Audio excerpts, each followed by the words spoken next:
What up, my fellow Survivor lovers? Welcome to Survivor Historian, part of the Challenge Historian podcast feed. I am your host and born-again Survivor superfan, Jacob Hollaball, and as will be the case for each and every week of Survivor 45, I have the honor of being joined by someone much more fitting of the Survivor Historian moniker. You know and love him from co-hosting the Challenge Fandom podcast, the one, the only, the great, the magnificent Tony Lance. Tony, how are you doing, my friend?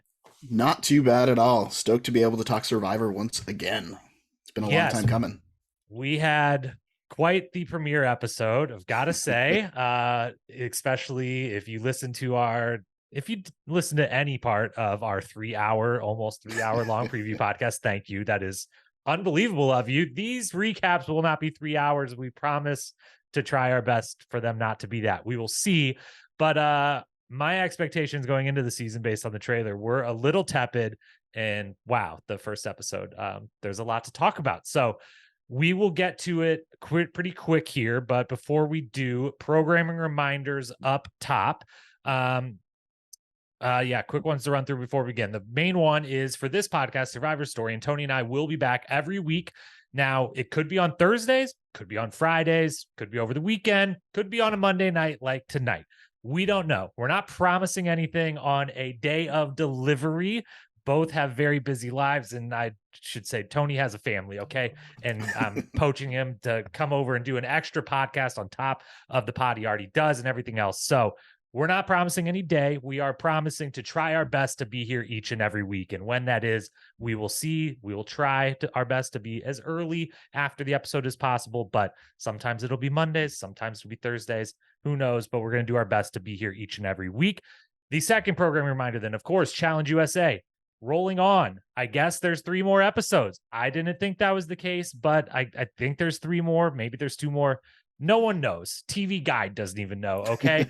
But either way, Thursday nights this week, episode 12, we will be back for Challenge USA. I will be back doing those solo recaps, and then for the next couple of weeks. And then finally, we're officially 3.5 weeks from Challenge 39 debuting, which means we are 2 weeks away from the premiere podcast for the preview podcast for that. So keep an eye out.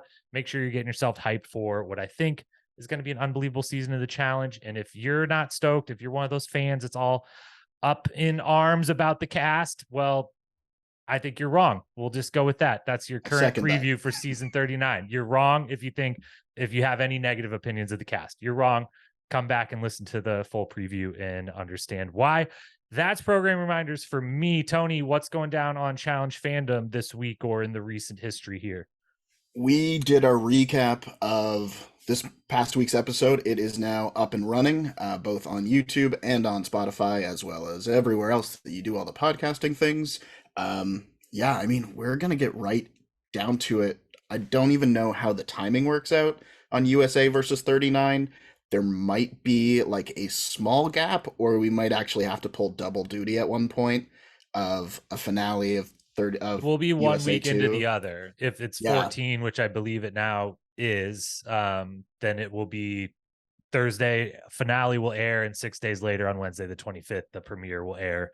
So on this feed, I guess we'll just have a bunch of podcasts that particular week, because I will, of course, then do a full season recap on basically the day of the premiere of 39. That'll be a little weird how we time that out, but yeah, that'll be happening. And of course, everything Challenge Fandom related linked below in the show notes. If you're not following, listening, subscribing, all the good things, get on it. The links are down there for you to use. After this agenda, let's talk today. Survivor 45 premiere episode. The agenda for the podcast, for those that listen to the Challenge Historian recaps, the format here is going to feel fairly familiar. Pretty straightforward concept we're working with here. We're going to go kick things off by more or less walking through the episode segment by segment. Anything worth commenting on, any opinions to give, going to do that. This edition will probably be a little more robust than possible episodes of the future, but hopefully this season gives us unbelievable content for 90 minutes every week, and there's a ton to talk about. We will see. So we'll give our thoughts each segment of the show, then some other high-level opinions or storylines before moving into awards, and then some power rankings, predictions, hopes, and wishes for the next week. So that's what we've got in store for you. Tony, are you ready to dive into this kind of batshit crazy premiere episode of Survivor 45? I'm absolutely ready. Let's do this. All right, then I am too. Hope you are as well, listeners. Thank you as always for being here. Hit that subscribe button. Let's dive in. Survivor 45, episode 1 recap. All right. So to kick things off, we will kind of go chronological through the episode. And then at the end of that, we might come back to some kind of more high level thoughts if there is anything storyline wise that we missed. But it's the opening episode. Every segment of the premiere episode has ramifications, matters. It's our first time meeting these people. There's lots to cover. So let's kick it off with the opening first impressions, the boat ride in, and the opening challenge. I guess the first impressions before we even get to the challenge. We've got the boat rides in, and then we've got them up on the barge with Jeff, kind of having their first conversations, meeting their teams for the first time. What stuck out, or who potentially stuck out to you from the boat ride part, and who I think they got a good 6 or 7 people that got, confessionals and close-ups during the boat ride in, and then another 3 or 4 during on the barge. So we got to meet at least about half of the cast pretty quickly and get the quick little bio snippet. Who stuck out, or what stuck out to you during that part? I'm gonna be very like old man yells at cloud right out of the gate. I did not like the intro music. They had like this weird mishmash of like new music, but then there was like an underlay of the actual Survivor music. So then I kept writing this down and deleting it because I kept thinking that they were going to actually play the proper music at the proper time, and then they didn't. So that was strangely, that's something that really stuck out to me, is that they messed with the music. So on that note, 2 questions, because I had seen someone, I believe maybe it was Brian Cohen from the who does the challenge recaps for Rob Has a Podcast. Yeah. It might have been him. If it wasn't, sorry to whoever else it was, and good job by you, Brian, for getting some extra credit. But mentioned that there was also, they had potentially been promised or thought there was going to be the intro sequence again, and there wasn't.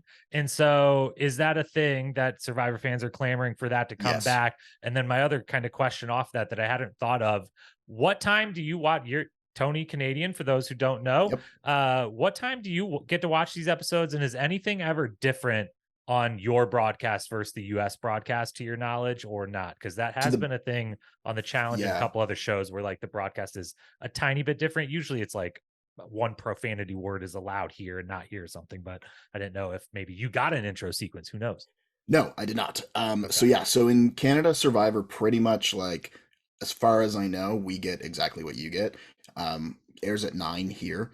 The challenge, when there tends to be things missing, it tends to be music. They'll play different music versus actual music that they have the rights to in the States. Makes sense. Yeah. And the other thing is ours streams on the CTV app after the fact. So because of that, it doesn't show up on Paramount Plus. So and if it does, it shows up like 4 or 5 days later to the past the point of usefulness. So with the challenge, we don't get an unedited version as far as profanity goes.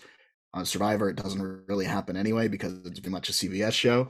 But yeah, like to the best of my knowledge, we absolutely get just the same one. I was also looking for opening, like the intro. It helps because at the start, not only are you trying to figure out the tribe names, but you're also trying to put faces with names of all the competitors. So the intro is super helpful, and you can remember them so much quicker.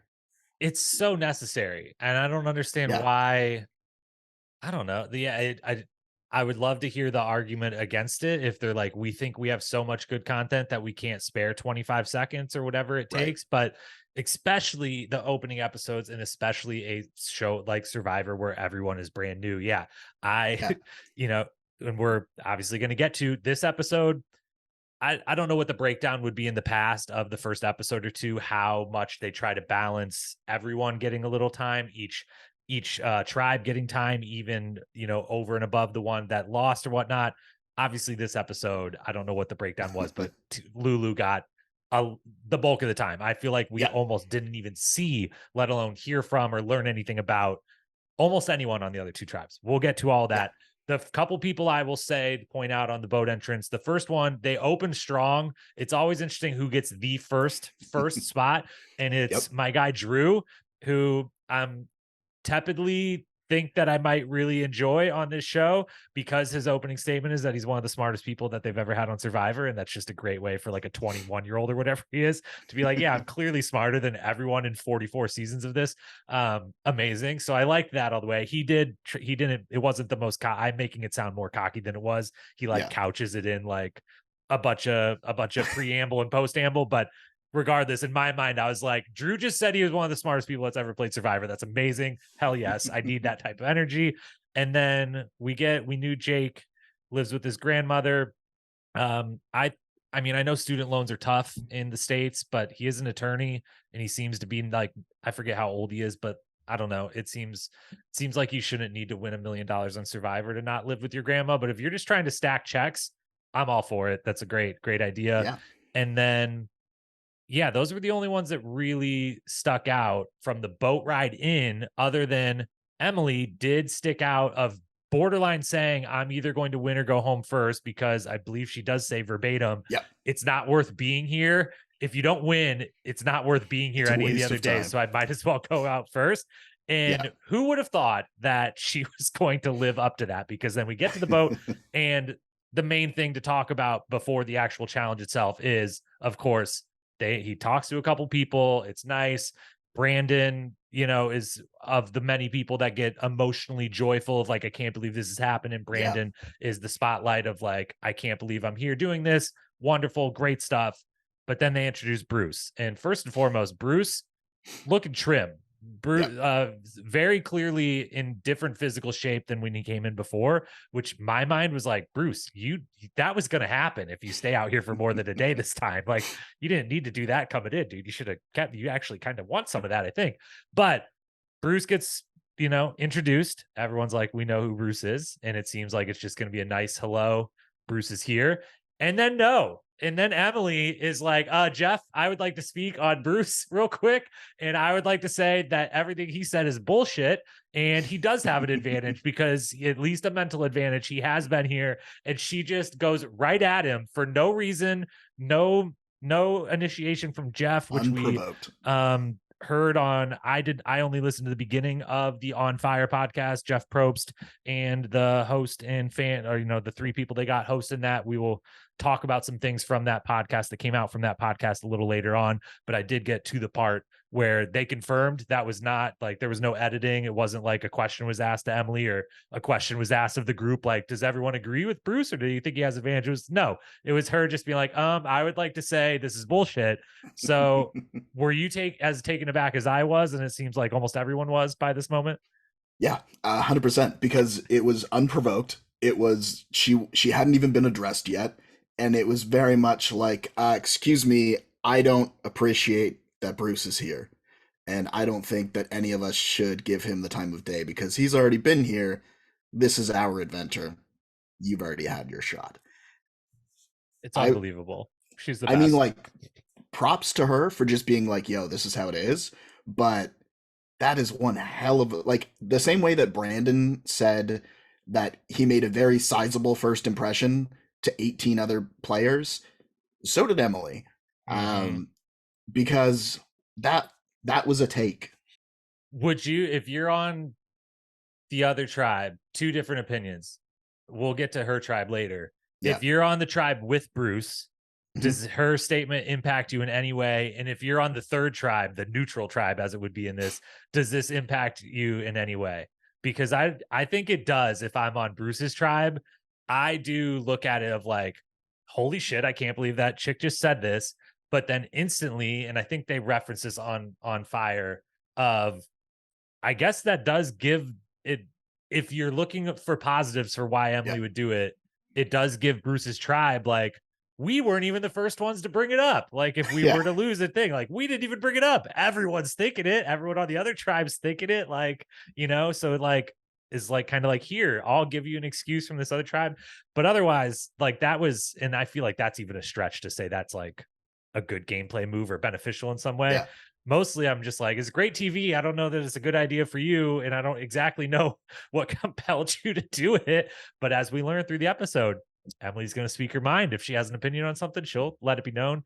And Yep. It's very much appreciated. Let's move to the challenge itself then. They're on the boat. It's pretty similar to we've seen the barge related challenge, the opening challenge on the barge a bunch of times. Two players have to move a bunch of heavy stuff, get a key. Two players jump off, swim out, get a boat, swim it back, climb back on with some other keys. The last two players use those keys to unlock a pole, knock down some flint off a twisty wire up in the air. And first one done gets your pot, machete, and flint. Two tribes that lose have to then do something else, which we know in our minds at this point. We're anticipating the sweat versus savvy challenge. That, of course, is different. We'll come to that in a moment. Anything outside of the obvious on this challenge stand out to you? Obviously, we will talk about Brandon struggling and that kind of putting his team behind, but any standout positive performances or anything about the challenge itself you liked, disliked, anything? Yeah, so I mean, it was really interesting because you immediately get to see who is perceived as the strongest people on their tribe, because those are the people that, of course, like lift the heavy thing. But what was interesting is we had talked about both Sabaya and Austin and in our preseason stuff, and they both ended up doing that part. They did really well. So did Caleb. Now, Sifu, who we also talked about as like a gym owner, and he talked about himself as like thing like a Tai Chi master and like all that. He was winded. Like when they got their rope and everything else into their bin, and Jeff gave them the go ahead to get the key, he went and like initiated going for it and then let Austin do it. And I took note of that. It really stood out because I was expecting that Sifu was going to be the type of person who wanted to do everything all the time. And he was legitimately like winded in that moment. And it was really interesting to clock. Yeah, I would have been very interested to see Sifu do the sweat versus savvy challenge, because Yeah. the thing about Survivor is, and he is a great example of this, is there is almost nothing in Survivor that just pure strength is an advantage. It's muscular endurance is the advantage. Yeah. And there is a big difference between, and we're maybe see where Sifu lands on this through one, we can kind of see he definitely clearly has the muscle of like, if I told you like who can lift the heaviest rock one time or whatever, or bench press or whatever, he's definitely clocking everyone there. But then when it comes to like, that's different than like, can you move this 40-pound thing, 60 of them in a row really fast, or are you going to get winded and tired? And that's the difference between like the big bulky athlete type of person that, which side they fall on. And like the great kind of opposite version of that is a few seasons back, Jonathan, of course, was the big strong guy.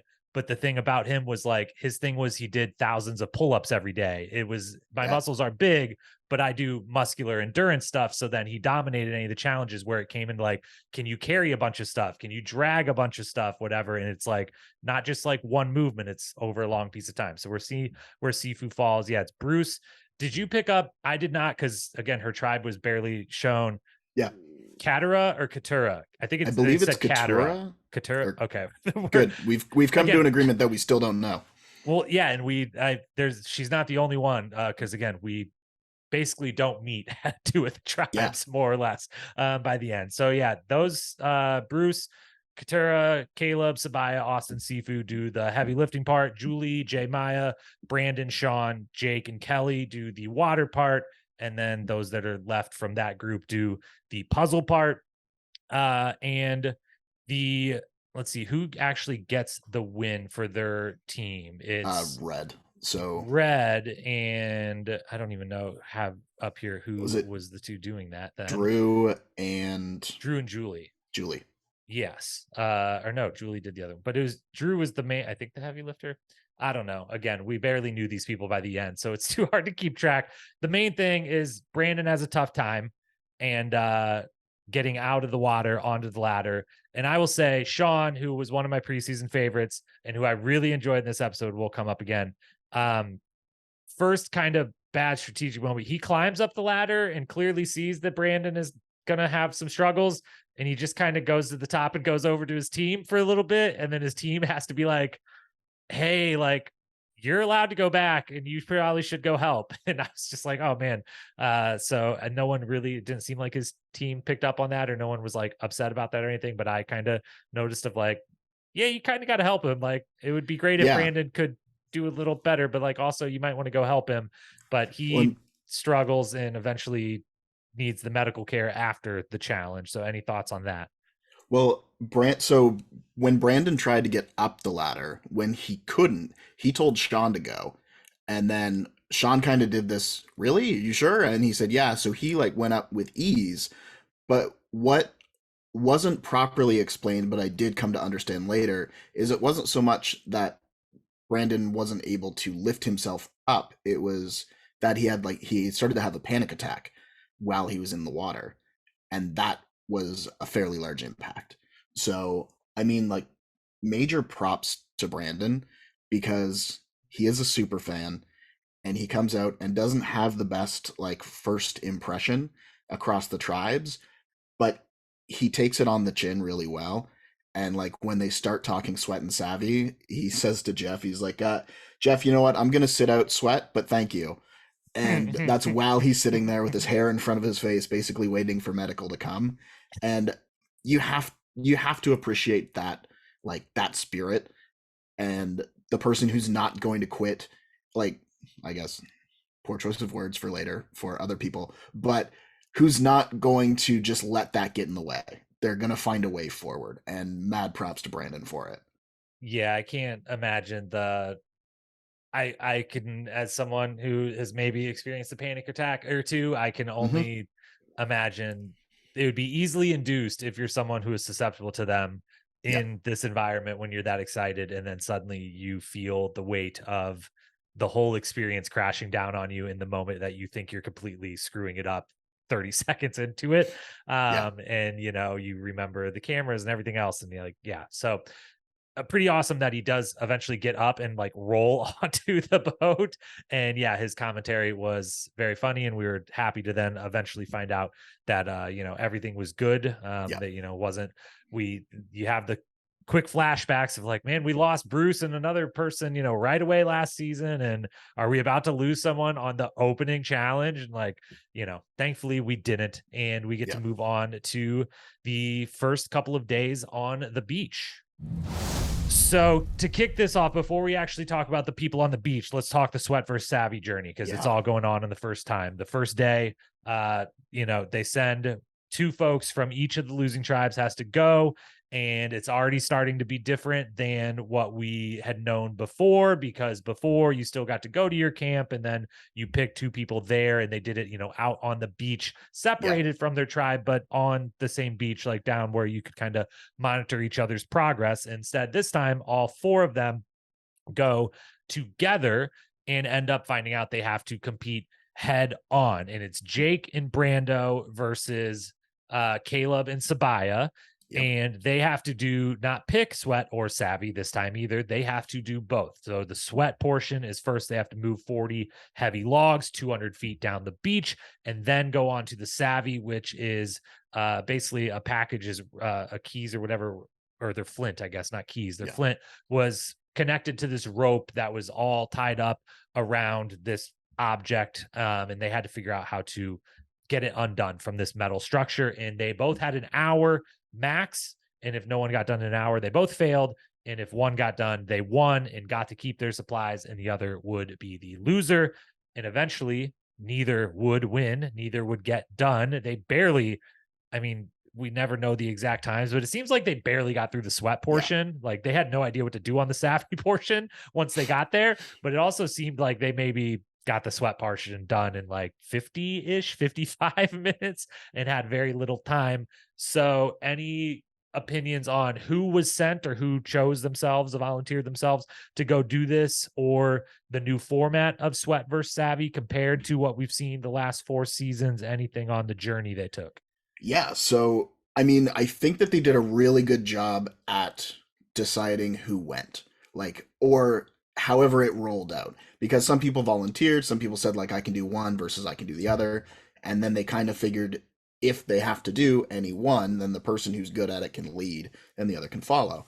My issue is they're still calling it Sweat versus Savvy. It's Sweat and Savvy. It's not Sweat versus Savvy anymore. So a misnomer there that really sets them up for failure from Would the that be on jump. purpose though? but to like disguise that it was going to be new, and then maybe next time around it'll be called Sweat and Savvy. I mean, but if so, then they're not explaining the task properly then. So if it Yeah, is that's on true. purpose, then they're saying, "Hey, we're going Maybe to they do just one thing." trademarked it, and they're like, hey, Yeah. we got merch coming out. We trademarked this. People talk about it. Maybe they just got to stick with it.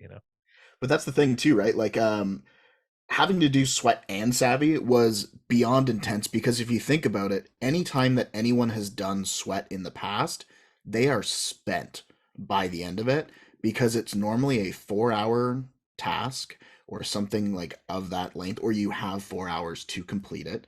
Normally, the people are barely completing it in that 4 hours. It's normally down to the wire. But the other thing is like an hour is definitely not long enough to do both. And on top of that, you really can't build a camp unless you have those supplies. So I could understand having a timer, but having that timer be for longer and having it done so whoever finishes in that time gets it. Not necessarily one winner, one loser. Or ditch the timer. One group finishes, they get the stuff, the other person doesn't. But to Yeah, have I it all wanted someone to together, win. yeah, like if somebody, I'm fine with one winner, one loser, but if that's the case, don't put a time limit on it because it seems like it wasn't battle tested as far as how long it takes to do both. So, Or maybe, I mean, I'm led to think that they didn't want that they maybe yeah, made it purposely. They kind of didn't want either one to win because, as I sit here and say, I want one of them to win, I want one of them to have the supplies. I'm also one of the many people that's like, the 26 days is a lot easier than the yep, 39. And so, like, they make it harder for that reason. And maybe this is one of those steps of, we need you to do something pretty incredible to earn your supplies. Otherwise, you don't get it. And we can rest on this is supposed to be really hard from day one now because it's shorter, and kind of dealing with those concerns from either the fans or if I think they harbor some of the same concerns and thought oh process yeah, themselves of wanting to, have it be pretty comparable to each other. And yeah, I mean, the 200 logs is a lot, like yeah, 100 each. Like it's just, yeah, that's too I don't know if they gave us the right or no, it was 40 logs 200 yards, excuse me, yeah, but still 200 yards is a really long really long way to go in the sand especially, and that means you basically got to do one a minute to just give yourself 20 minutes at the savvy part. And the yeah. other thing is, in the past, at least last season, hasn't the savvy been, if you chose the savvy, that like the whole tribe has got to take part at least in some of them It in the depends. puzzle? So when it was, I think last season it was that the tribe who came in, I think they came in like second or something, they were able to pick who did the Hmm. savvy because it was Carson and Helen Hmm. um who had picked who had Yeah. had to do Okay. the savvy. But in the previous, like in the first, so in 41 everybody did it. It was the triangle one. Yeah, that's what the one I Um was thinking yeah. of. And Okay. then the other up, or sorry, I guess 42, because in 41 they did sweat because they had to carry all the water. Yeah. Um, Oh but gosh, they yeah, all looked so impossible. And yeah, you reminding I me that know. they're four As I'm hours listing them long. off, I'm I'm just like, like, I don't want to do any of those. yeah. And especially when it was like Danny did it, and who is the Deshaun. other guy? Deshaun. Yeah, Danny and Deshaun did it and like barely finished that one in 4 hours. And it was like, dude, Yeah. like Danny just stopped playing football not that long ago. Like, what? Like, do you not want these people to be able to finish this stuff? But to your point, it's a huge risk Yeah. to volunteer to do this because you're starting day one saying, I'm going to completely empty my tank, all of Yeah. my energy tank. Everyone's is going to be empty by day 2 or 3 anyways, because most, all of them outside of some crazy preparation aren't used to not eating. But the fact that you're like, yeah, day one, I'll take it for the team. I'll go do the thing that is going to be like hard, like, that I wouldn't do as a workout on a regular day where I wanted to push myself really hard to work out. I'd still be like, that's too much. Like, no, And thank on you. top of that, I I have will to be able to also sit tonight. isolate from the team. Yeah. And so, yeah, shout out to them for wanting to do it. And then they don't get it. and they have to go back to their tribe. So let's go through each of the three tribes here. Yeah. Starting with Reba. We'll do Reba and Belo because that'll be the last we talk about them pretty much True. the whole time here. Reba's first day on the beach, we get, the introduction. J Maya introduced herself just as Jay, so I don't know if I got to stop saying J Maya. Stage name is just Jay. Either or, we'll go with that. She's honest about who she is. Sifu is. Julie is the first to be dishonest. She says that she is an art teacher. In Yes. reality, she is an attorney, and as we talked about in the preview, and she kind of gets into in her confessional, she's a new attorney later in life. She kind of, believe had a divorce, became a single mother around age 40-ish, and kind of completely new trajectory of life, became an attorney. She is hiding this fact. She is the first of two people, attorneys, the three that are on this season, that hide the fact that they are an attorney. Do you like the idea of saying I'm just a mother and an art I think she said like middle school art teacher or something, or Yeah. homeschool art Home, like teacher? an at-home art teacher or something like that. Um, I Yeah. mean, it's probably the safest lie because when are you going to have to put those into practice on Survivor beyond helping to decorate the merge flag? Whereas, Yeah, you like, if better get you, real yeah, excited if you make the merge and they bring out those crayons and paints and stuff. Like, you better get super duper excited and right. remember your lie. But that's the thing, right? Like, if you're just saying you're an art teacher, then you know art, and that is the whole bubble in which you have to maintain that lie. Versus somebody who said, well, like Brett on Millennials versus Gen Xers, he was a cop and he said he was a funeral director, and he had all of the facts, but as soon as he walked away, all of them were like, yeah, he's definitely a cop, and it's just the way that it worked. But that's so much more to remember and so much more of a story versus stay-at-home art teacher. I do art with kids. Yeah, and then if they ask about a kid or something, just be like, either you make up, say stories about your child, easy to Yep. lie when like it's basically true, a niece, a nephew, whatever, and just, add in that you were coloring a coloring book at the time this actual memory took place, whatever. So I'm with you. I think it's a lie that she can hold up. I don't Yeah. know if I agree with the attorneys all feeling like you need to lie about being an attorney. Not sure about that. We learned from Drew that Drew has two personalities. Drew, just Drew, is moody, and is kind of like a loner, more the nerd type of guy. And then Basile, which I think is how he pronounced his last name, I'm not Yep. positive. Again, we're going to butcher a lot of names. Sorry. Uh, Basile is the guy at the bar with his arm around you, ordering a drink at the frat party, chatting it up. And then together, they are both parts of that. And I just wrote down fucking Drew, man. This guy rules. Yeah. Yeah, I resonate with that because like I am an extroverted introvert. I can absolutely put that on when I need to, but then I have to go home and recharge the batteries. So when he's breaking that down, I am just like, other than the fact that he's super tall and I am super not, it's like looking in a mirror as far as that personality shift goes. And I really like Drew. Yeah, I think he's my favorite from this tribe of the little we get so far. We'll do some favorites and least favorites at the end here. And then to fast forward just to close out the Reba tribe, it's a little later in the episode, but just to keep it all together, we get their second day, day two, after everyone's come back from the journey. And we get Sifu very clearly, as usually is the case, out looking for stuff all the time. Yep. And just clearly, we get the very fun, it's going to happen every season probably, but it's always a good chuckle every time where you get the person in confessional saying, I'm so sneaky. I'm always looking for stuff. No one knows. They have no idea. And then boom, immediately here's the shot of everyone else in camp being like, where's Sifu? He's off looking for stuff. He just seems to always be looking for stuff. And it's like, boom, happens every time. Love it every time. Always makes me laugh. But he not only is, everyone knows that he's clearly out looking for stuff, he then tries to go full Tony. And Yep.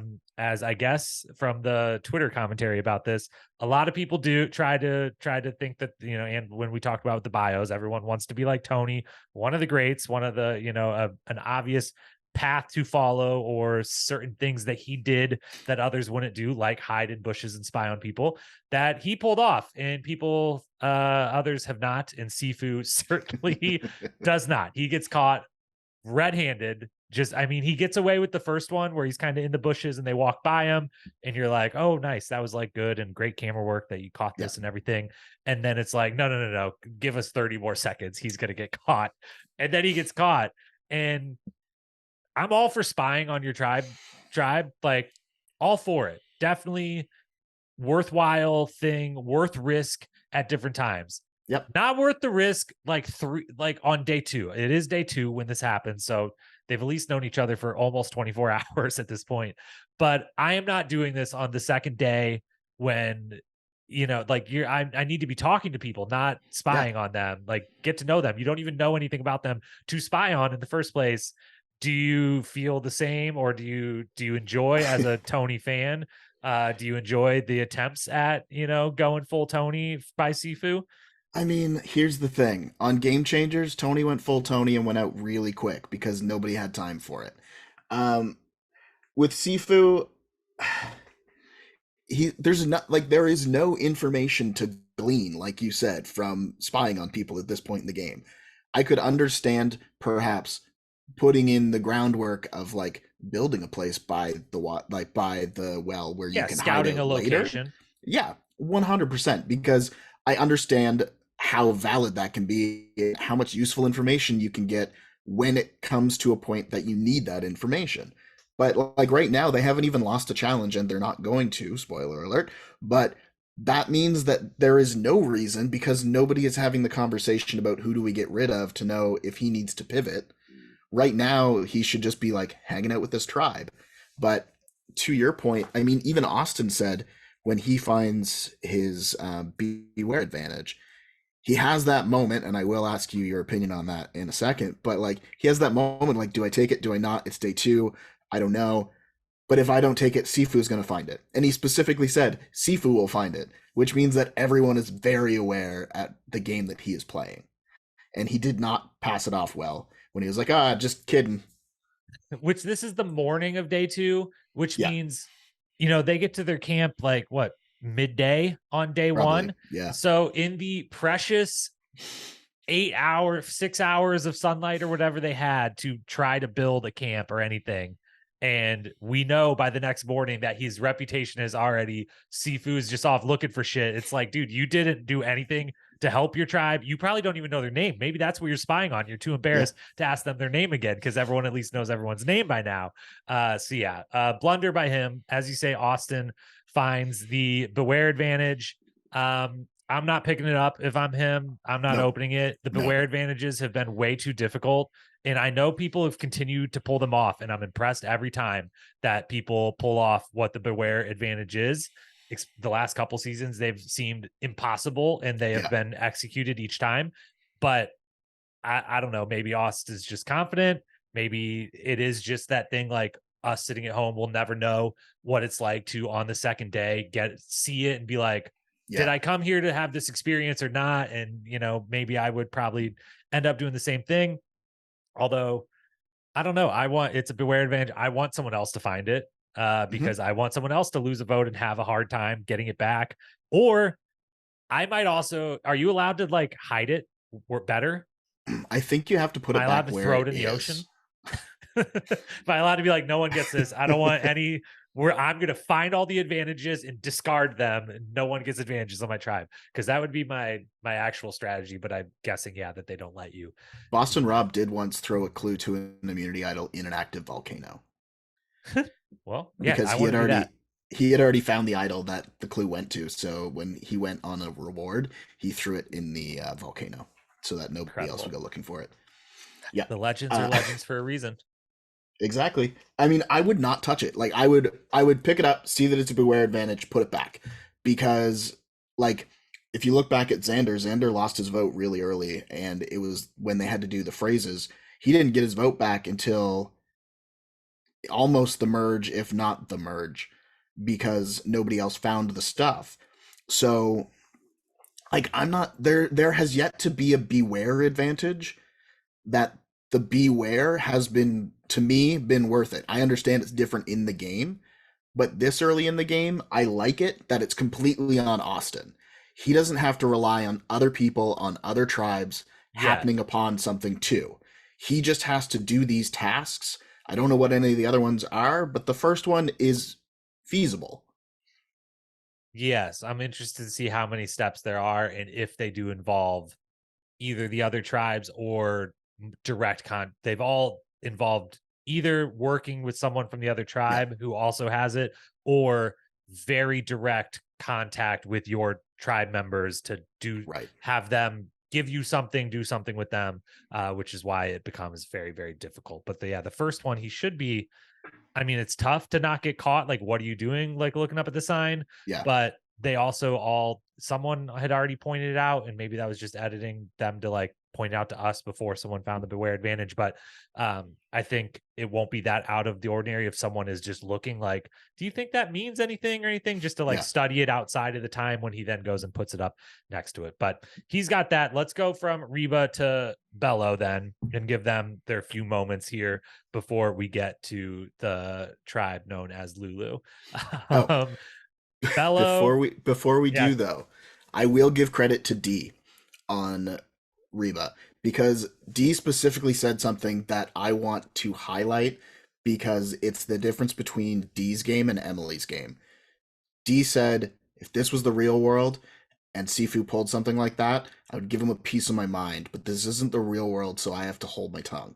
yeah, I loved that. I made mention of that too, or note of that, and am right there with you. That is the way to handle it.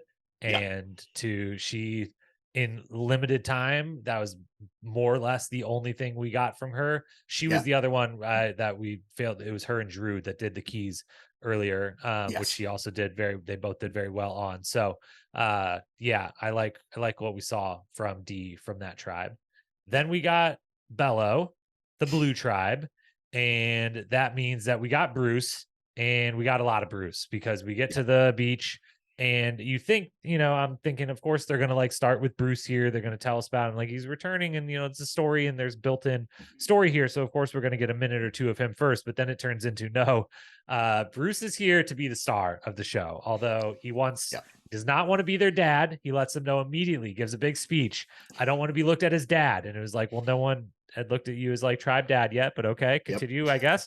He's like, I want to be the drunk uncle. We're all having fun here, but also now go build me a fucking shelter. Like now, go do it. And I'll give you instructions. I'm not in charge, but I am very much in charge. I'm drunk, but I'm also your dad. And it's just a very mixed messaging. And Bruce wears on them very, very quickly, to say the yep. least. Now, luckily, he's got the physique and like savviness in the game to do well in challenges. So I don't think he would be public enemy number one. But and the information that he's giving is useful as well. In regards to like use the slightly wet wood to keep the bugs away with the smoke and things like that. And I don't know how quickly all of those things happen based on how they were cut together in the edit, but I can see how that would be, look, I'm going to take a step back. I'm not going to lead, but here's what you all should do. And I don't know a lot of people that would be super keen on just following that. No, not when you're the guy who is returning, kind of, Yep. and got called out for being the kind of returning person inexplicably, but it happened on the boat. And now you're coming into the tribe and kind of making it about you, or making yourself the focal point of people's attention. And you just don't, just not the spot you want to be in. I would have No. assumed he was going to go in and be like, I want to be the most in the background person ever on the history of the Yep. show, and have everyone forget that was here before for a day and anything else. And yeah, he does the opposite. Don't think it's the best strategy. No. We also get from their tribe then, after the long Bruce segment's done, we get Jake and Brando coming back, and they break the news to their tribe that what happened, but it's very quick. We don't like really Yeah. see what all is said or explained. We get the like, I mean, literally 5 to 10 seconds of them walking up on the beach and saying, we didn't get it, no one got it. in their tribe, at least we see like a very seconds of a reaction that seemed to be like, no one questioning, certainly the way that we will talk about on Lulu, people immediately question.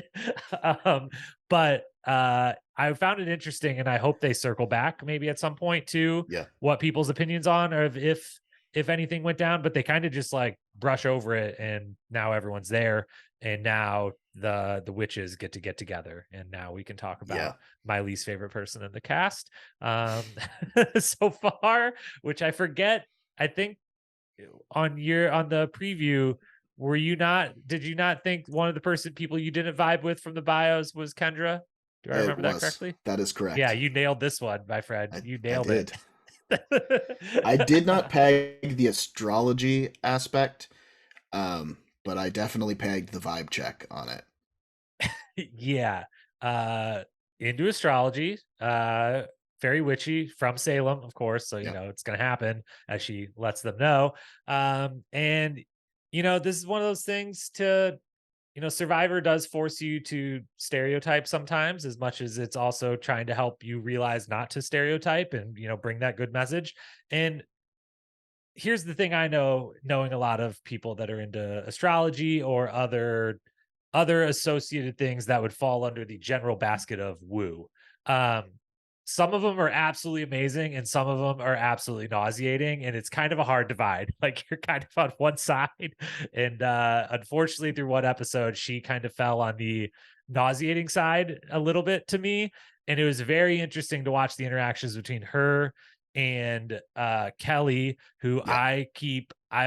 I don't know why, but it keeps autocorrecting to Ellie. So if I say Ellie at some time, like, I don't know, I don't know why. But there's like half of the times I tried to write Kelly, who is my winner's pick, it keeps going to Ellie. So if I accidentally say Ellie, I'm talking about Kelly.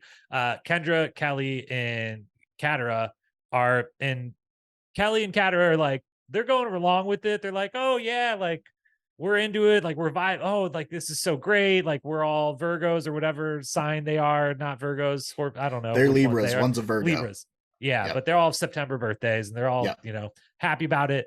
And we at home, at least, which we have the aid of some of the confessionals from Kelly and Katara, but we can also just see they're maybe not vibing with it as much as they're trying Yeah. to act like they are. And it seems like, do you think I'm correct about that? And that Kendra is just not picking up that these girls aren't actually her new best friends, and are just like, I like you.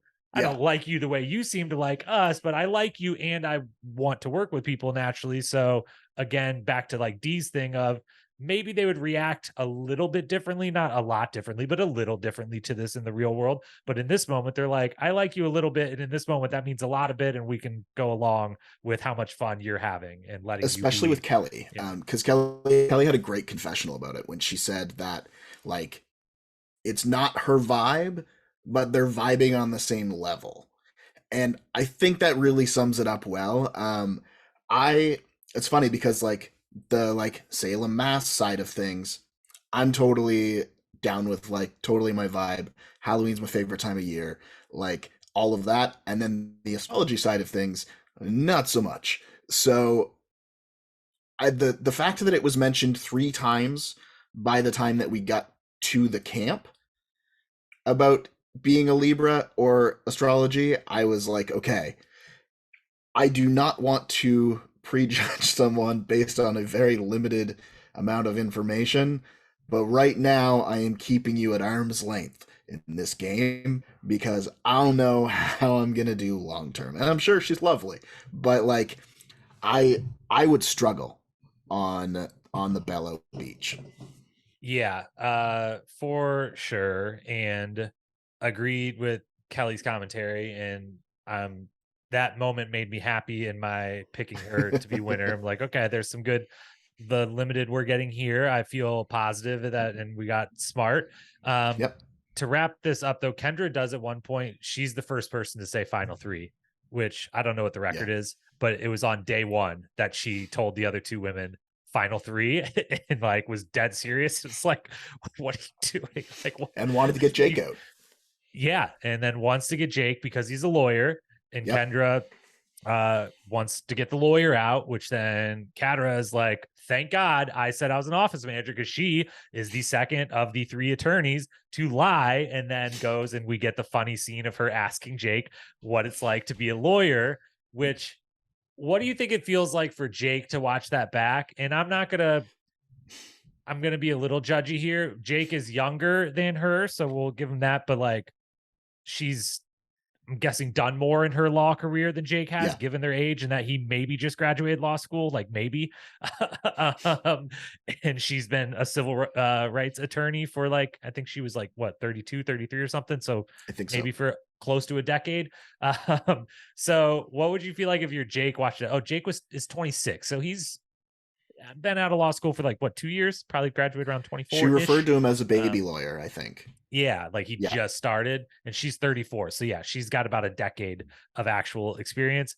I would feel so weird if I was him watching this and being like, God damn it, I didn't really say anything interesting or smart because I was trying to like not be the attorney, because everyone's clearly scared about that. But this chick over here is like a badass attorney and is probably like in her head laughing at me so hard for these It, like non-answers I'm giving her. it was amazing, especially when he was just like, honestly, it's scary. And I was just like, it's a thing of beauty. Like, she played that so well. It was one of the highlights of the episode for me Mhm. because it was just so good. She layered it on so thick, and she was like, I don't really deal with a lot of lawyers in my day to day. I was like, okay, major props. She played really well, but on the risk reward side, I would say that she should maybe not ask him about his law career too often, because No, that should be the end of it. you don't need to keep putting yourself in the position to have to be a really good actress. You nailed it No. one time. Let's not do the sequel. Like, try to win the Oscar for the first performance and then keep it moving. Is there anything else from Bello? Then we get the least from them for sure of the Yeah, I screen mean, time. I um don't think we saw Brando at all after they got to the beach. yeah, Brando, who now I can't, um oh shoot, except what's his name, Big Brother was on Challenge USA, won. Derek, yeah, Oh, yeah. Derek, CBS Golden Boy. I don't know if you've seen this in the last 48 hours, but Brando kept getting a lot online of people calling him Derek, and he like tweeted about like, I don't know what this is all about. And then they eventually figured out that it was because they do bear a resemblance, and Sure. Yeah. close enough that it's an honest resemblance, not anything nefarious or whatever. And so both of them have changed their avatar pictures to each other Amazing. on Twitter and everything, and it's very fun. And with the right picture next to each other, they definitely look like they could be brothers or something. Yeah. So that's a fun development, in the best one we have to go off of a Brando, because after the Sweat vs Savvy, we don't see him at all again, and we don't Yeah. really see much from these tribes because we've got Lulu to talk about. Yes. And Yes, we do. let's save Lulu tribe and talk immunity challenge first, and then we'll Sure. come back and do all of Lulu tribe in one giant segment. So let's go to the immunity challenge first. So with the first immunity challenge, the game is they got to race up over a ramp, slide down into a mud pit, crawl through a mud pit under some wooden barriers, which flashbacks for Bruce, I'm sure, although he aggressively goes through them more aggressively than I would have if I was him. And then drag a bag of coconuts to a place where you then shoot the coconuts into a basket, basketball style, far away till it's heavy enough to drop and release keys. Climb up to the top of a wall, group effort to get everyone up on top of a wall where two players will unlock and solve the massive vertical survivor logo puzzle. Two tribes will get immunity. The winners also will get their supplies if they don't already have them. The losers will be going to tribal council and will lose their flint or not gain their flint if they don't currently have it. The first thing I'll say about this is the mud is super thick, and the mud is like one of the secret things that production knows how much they're like effing with people out there. Of Yeah. one, just having to do the rest of it caked in that mud and in that heat sucks and is hard. And just the overall, like, now, the first thing we gotta do when we get back is go in the ocean and like get all this off of us. Like, the mud makes it super duper hard. I was terrified for Bruce. I was glad he and everyone else made it through unscathed. But it really all comes down to we get to the wall, and the wall basically decides the whole thing. To They're all mostly neck and neck, more or less. Yellow Lulu is in last, but not by a lot.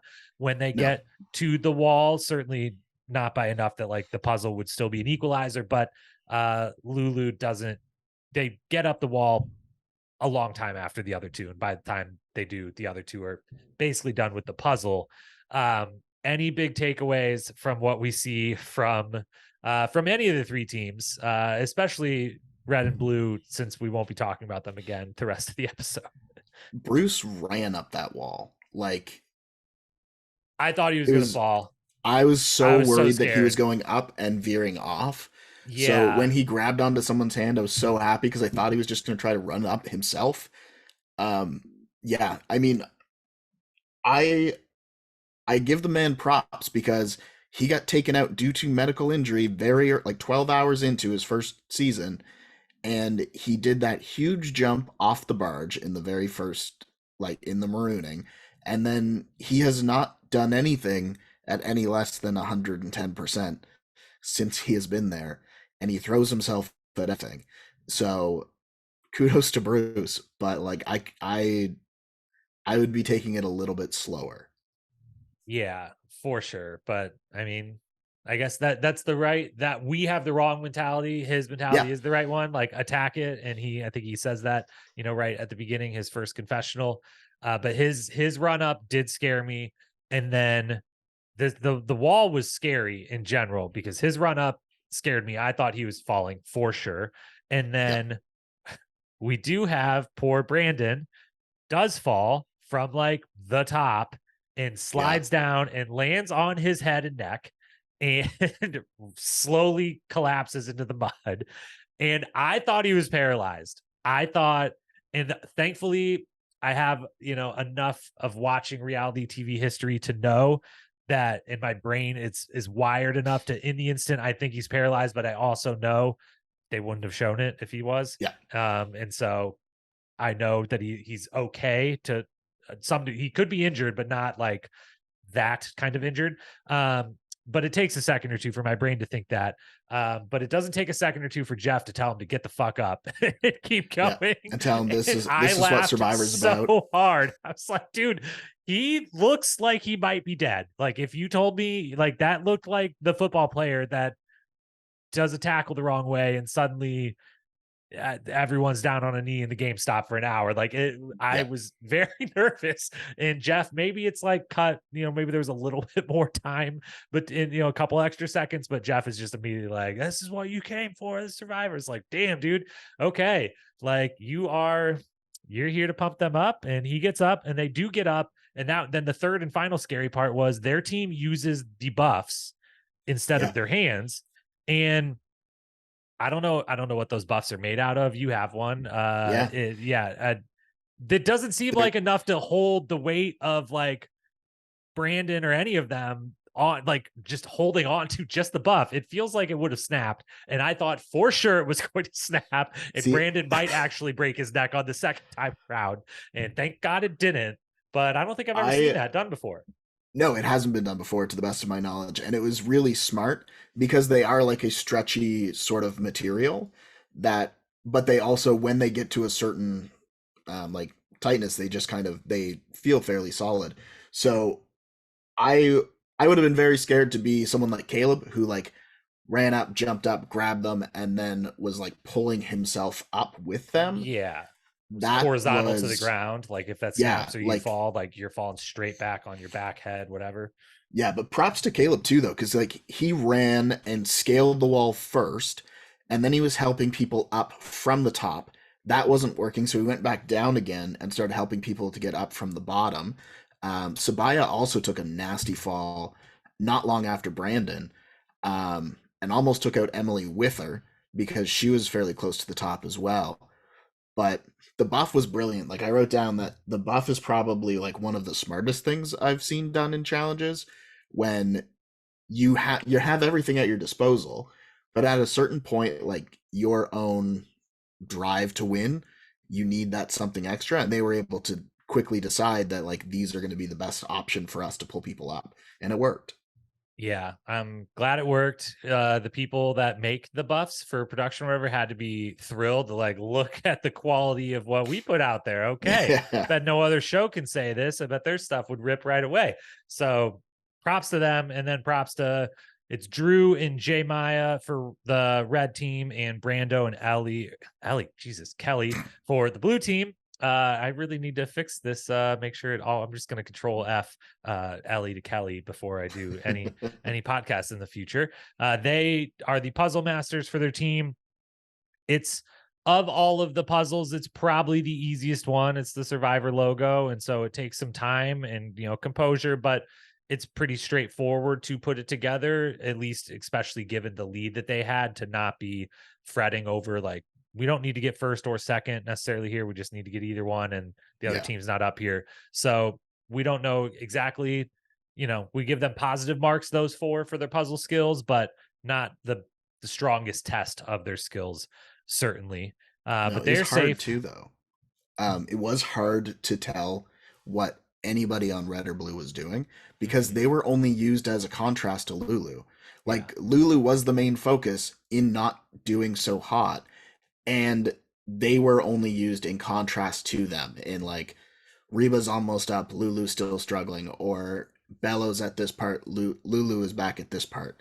So they were really like laying it on thick that Lulu was not performing to the best of their abilities.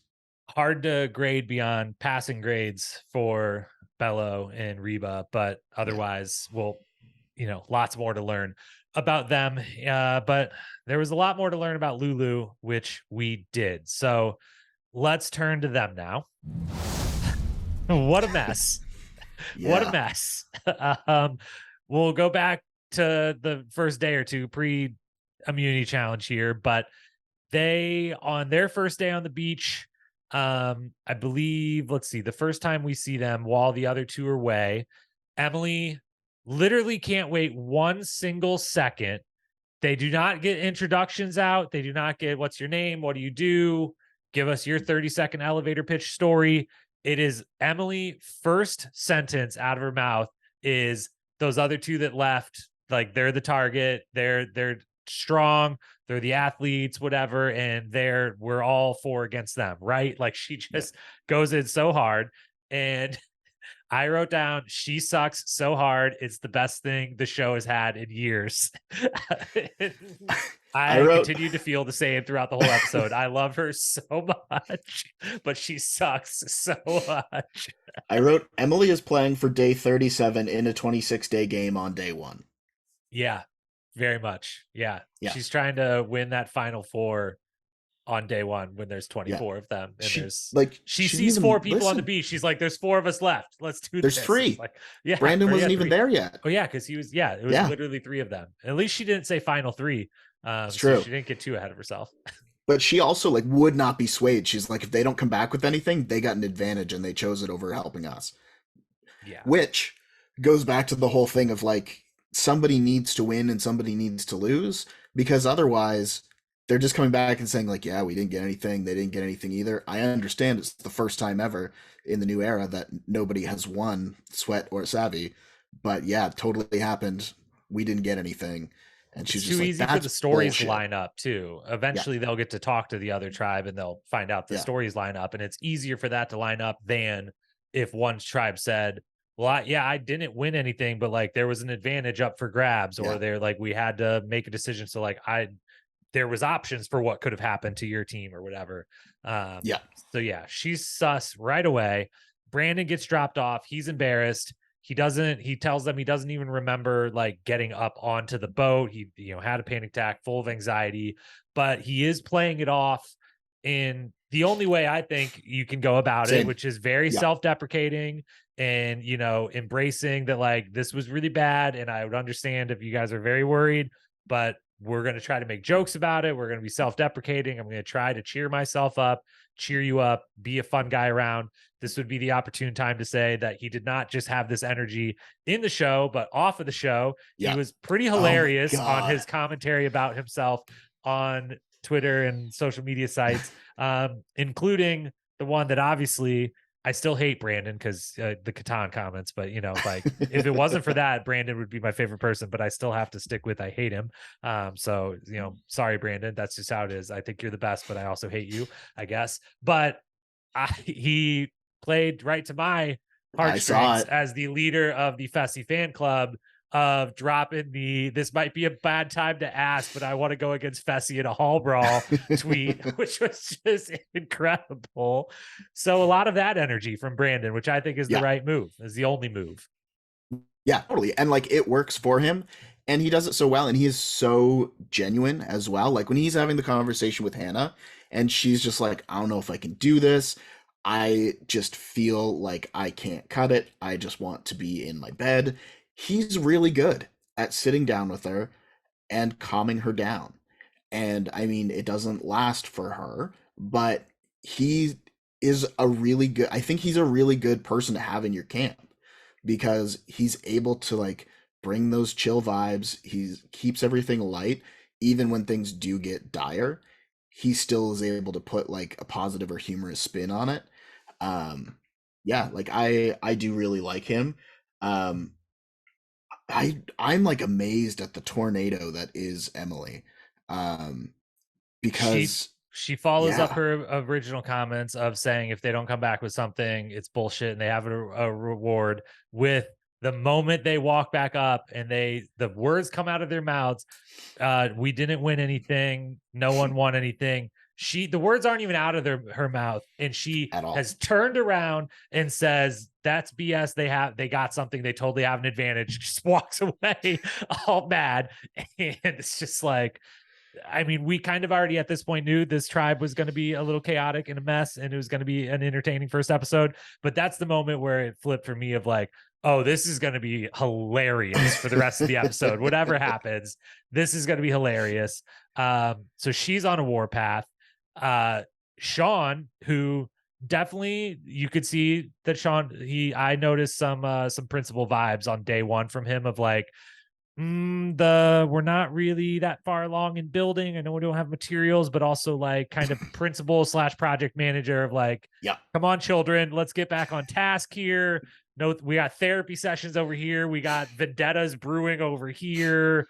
The other two aren't here. Like, is someone going to help me? So we got those. I like Sean a lot. Yeah. And so yeah, Emily's on the warpath. Sean's kind of playing principal. He pulls Sabaya to the side immediately and tells her like, hey, Emily's suspicious. And Sabaya's like, well, that's silly because we're telling the truth and we basically haven't even told you the truth yet. Like we haven't even got to tell you the whole truth yet. And she's already suspicious. So that's weird. And we have Brandon and Hannah, as you said, having the conversation and kind of him playing therapist to her, who is Yeah. the therapist, who I'll save those comments for later. Therapists are wonderful. Everyone should go to one. They're amazing. But as with anything, some people are really good at it and some people are less amazing at it. And I'm nervous for Hannah based off this experience. But we then have on their second day, there's a little bit better of a vibe around the camp, but not with Emily. Emily is pessimistic about everything, and everyone else is like, dude, chill out. Like, and everyone's picking up on it. Everyone's sick and tired of it. They have the edit is fantastic of all of them commenting on it and then trying to make some sort of comment to the group that's like positive or we can do this or let's try this. And her just immediately like, that won't work. That sucks. This sucks. This, that, or the other. So she is just clearly on the bottom. No one likes her on her tribe from I the jump. Yeah, I really want. I don't. Everybody else is like super chill, and she's like incredibly analytical and like not chill. So I don't even know if she would necessarily do better on a different tribe. But the like the icing on the cake had to be them talking about the pyramids and To her whether or credit, she not tried. She she sat did. there and listened, and you could obviously this isn't her element. These are not the type of fireside chats she has with her group of Yeah, friends in the evening or whatever. And she sits quietly and like attempts to absorb. And then when the question is thrown her way, she gives the honest answer, but it's the only time she gives like a laugh and a like, I'm trying to be personable and likable while being honest here, but like, yeah, honestly, I've never thought about this in one day in my entire Yeah. life, which was just fantastic. And that conversation was hilarious. I definitely would want to be on this tribe. Yeah, they're just like, you Yeah. guys believe in aliens? You want to talk pyramid shit, or do you want to build? Nah, let's sit around and talk about the pyramids. Um, and this was the moment where I also Sabaya and Caleb, I love them, Yeah. and this was the moment I decided I went from liking them to like, I'm good, I love them, they're two of my favorites for sure. Emily does not like them at all, and yeah, the vibe is just off with this Yeah. tribe. um which then takes us to the immunity challenge we already talked about. So now they've come back, they're now coming back losers, and Hannah tells Brandon that she wants to go home. Brandon is like, well, I woke up in the middle of last night with a panic attack and basically haven't been able to breathe for the last 12 hours. So maybe I should go home.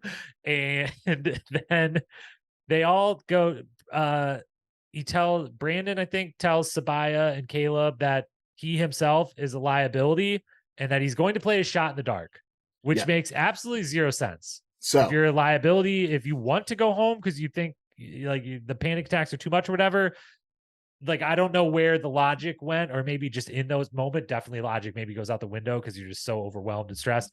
But I don't know where he went from, I'm a liability, they all know it, I'm having a really tough time, I'm having panic attacks, I'm telling my teammate about this on like a vulnerable moment, but then from there I'm like, and I'm gonna play it because of all of this, I'm gonna play shot in the dark. Like, I don't know where so I that have came a from. theory. Okay. I have a theory, and it doesn't come from this scene. It comes from somewhere else that I've like tied it together.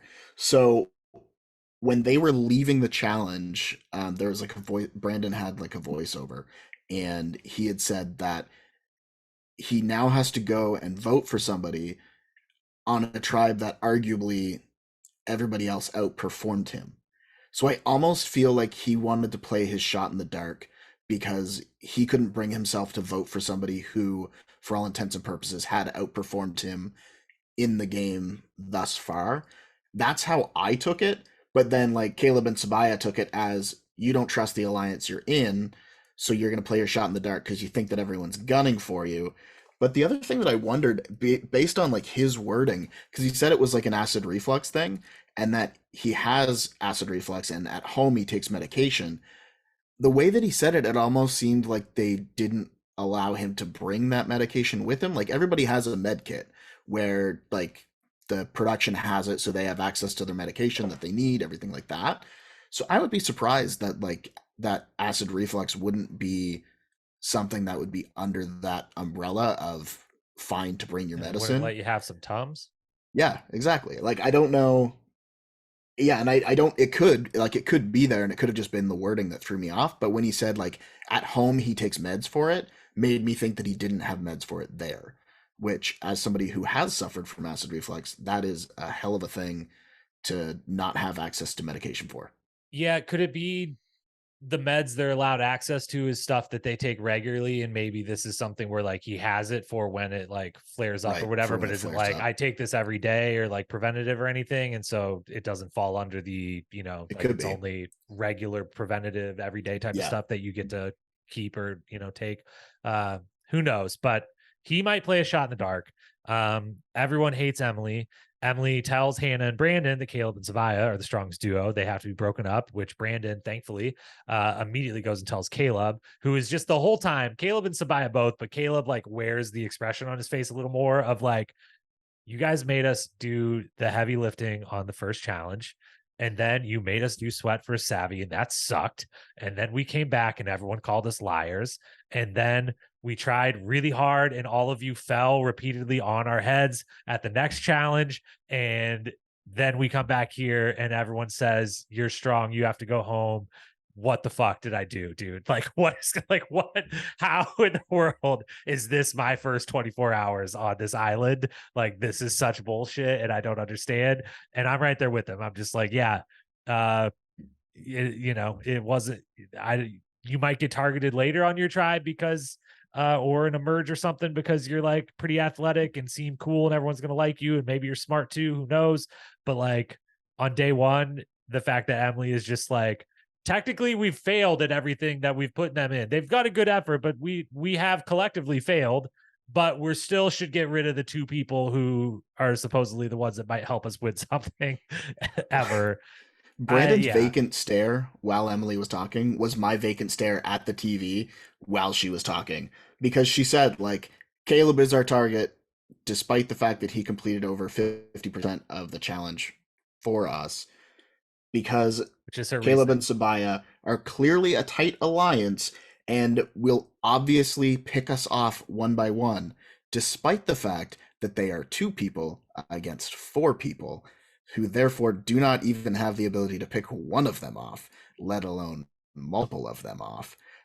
But Even if they had I, an extra vote, if yeah, whatever, if to give her the full benefit of the doubt, if she's convinced they have some advantage, it's the day one, like the advantage isn't going to be any stronger than extra maybe an vote. immunity idol, maybe an extra Yeah, vote. So still the numbers would say, sure, if they have an extra vote, 4-3, or yeah. sure, they have an immunity idol. Well, there's still two of them and there's four of us. So split the votes, 3-1, whatever, 2-2. And worst case, if one of them has an idol, like we go to rocks or something, but we find out it's a tie, we get to revote once and we go 4-2, whatever. So there's just no basis for her thinking to be worried about this 2-person alliance on a 6-person tribe, No, which it isn't is, even an however, alliance. It's where, just the two yeah, people you have forced to do all of the heavy lifting things so far. You have told them that they're an alliance, and they're they're like, I mean, we're cool. Like, I like her, but like, okay, I don't know. You they are guys a carry some duo out of logs. necessity.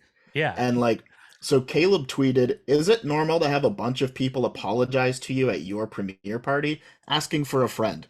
And Yeah, Cass it's great. I saw responded, that. Cass's response makes me love Cass even more than I already do. Yes, let me be among the first to welcome you to the Trainwreck and Dumpster Fire Tribe Club. And the best part is Emily said that she wanted to play like Cass. Cassidy from last 2 seasons No, ago. Cass Oh, as in Cass okay. from Brains, Brawn, Beauty. Okay. Cassidy, I'm not Um, familiar with. yeah, Okay. she, Is that it the was, tribe that I saw? One tribe that I wasn't uh, familiar with getting repeatedly the photo of like, this is the Lulu's the new version of this or I don't whatever. know if it was that one, but it was, they were on Survivor Kage, so it was Tasha from the first USA. Mm-hmm. They were the Brains tribe, and the Brains tribe just like could not get it together. Nice. Love it. That was the one that Sarah Lucina was on the first time with Tony. Oh, the great Sarah Lucina. Indeed. Let's move to tribal council then. So by the time they go to tribal council, we're feeling like Emily, Brandon, and Caleb are on the block. Everyone hates Emily, but Brandon thinks that they're all going to vote him out because he has been doing bad and he might play a shot in dark. And meanwhile, Emily is trying to get everyone to vote for Caleb because super alliance and super Yeah. strong and all the obvious reasons to get Caleb out, obviously. And he's Canadian. I feel like she's got a note for us. Yeah, I bet she was thinking that. So we go to the tribal council and Emily starts it off as you would expect at this point in the episode. She goes in strong of we're not getting along, and there's two people who are clearly in an alliance and not part of the rest of the group. It's Sabaya and Caleb continue to sit there like, what did we do? What did we do? We have been chill. We've just tried to talk about aliens and pyramids and otherwise carried a bunch of heavy shit. Okay. And you guys fell on our heads, and that's why we lost. And I don't know what we did, but now you're saying that no one gets along with us. And like, it's just fantastic. But then it's trumped because you're like, okay, clearly Emily's going home. Like, this is going nowhere other than all of them being like, you burned bright for the one episode, but goodbye, until Hannah, who has mentioned to Brandon before that she might want to go home, but then we see him and her have the nice moment, and she's at tribal. She comes to tribal, so we're like, okay, not gonna do that. And then she's like, tells Jeff, I'm considering my options, and kind of long sentence gets to the like of options of going. Where Jeff my can't believe heart it. is. Yeah, Sabaya chimes in. One of the only times she gets to give any opinions, basically says, I dare you to quit, more or less, to Hannah, like kind of dares her Like, openly, like, yeah, if someone wants to quit, like, okay, like, it's kind of like says like, go ahead. But then of course, as Hannah tries to basically say, am I allowed to quit, will you guys let me quit, or will you just all vote for me so that I don't have to yeah. quit but I can go home, Emily's like, no, wait a minute, we got to dump on Caleb and Sabaya a little bit more because Hannah, you're not quitting. We're obviously voting out Caleb or Sabaya. And it's so crazy. It's so wild. And I just can't believe it. And she has it then back and forth between Emily, Brandon chimes in, Caleb and Sabaya chime in, but it's mostly just Emily being like, Hannah, you're not allowed to quit because we have to vote out Caleb and Sabaya. Man, and she also, the best part was she said something about how we have somebody who hasn't been performing well, and then Hannah thought she was talking about her, and And Brandon's that's like, when no, she's Brandon's talking like, about nope. me. That was me. And again, like that is that thing that you have to love about Brandon is he is self-deprecating and he is absolutely lovable and he even says like I may not be the person who can lift the heavy shit, but I can also bring harmony to the camp and to camp life. And that is Clearly we important. need it. Yeah. So it was just bonkers. And the fact that Sabaya at one point was like, look, I feel like I need to say something because otherwise I'm just getting whooped up here for no reason. And like I I've never I don't know that I've ever seen like beyond even the Brains tribe wasn't quite this dysfunctional at the outset. I don't know that I've ever seen a tribe that was this at odds when on paper they should be totally in sync. Like if you remove Emily from the equation, you have a very Harmony. united tribe. Yeah. All But it's lovely just like, people that get along great and sit around and talk about aliens and seem to be willing to put in the hard work. And one of them in a Sean that's like willing to be not the leader, but like if someone has to have a little bit of a lead here of like what to do, we'll do it. Like perfect harmonious tribe if yeah, Emily isn't there. But Emily is there. And also Hannah wants to quit because she brings it back to her and makes it clear, abundantly clear, yeah, quote, please don't make me go back to that camp. I don't want to, or I don't need to be voted out to go to home, leave. Yeah, end quote. So she says, I'm quitting. Essentially, she makes it clear, I'm going to quit. And Jeff asks them out loud, basically, are you guys all going to grant this? They one by one slowly decide, okay. You could kind of see starting some with of them Brandon. in their head, like, we'd really love to fucking vote Emily out, but okay, like Hannah, you can go home. They say it out loud. She gets her torch. Jeff puts it out and she leaves. And before we talk about all the things we didn't see that they then reveal on the podcast Yes. afterwards, we do have to obviously talk about the fact that Hannah quit. And that was a very polarizing, as you would expect, subject for folks reflecting on it. And it's very, I was definitely torn up about it because I certainly as someone who gets on a microphone and talks about these shows and these people every Yeah. week and appreciates them putting their lives out in front of us, and that it's got to not be super fun for regular people who aren't necessarily, not on Survivor, they're not trying to be famous. On other shows, No. they might be trying to be famous. So I might feel slightly differently person to person, case by case, but that, you know, they have to deal with the vitriol that is social media more often than not. And she definitely got it pretty bad Yeah. for quitting. And there was big part of me that certainly agrees with the, you know, I've applied for this show before. I plan on Mm-hmm. applying a bunch more in the future. I would love to go on this show. They get what, like 16,000 applicants a month or something crazy like that. People, thousands and thousands, hundreds of thousands of people are dying to go on the show, and millions are dying to go on the show, and hundreds of thousands are acting on that wish and actually attempting to get their name into the process and everything. And so for someone to quit one day in is really rough and is really like tough to stomach.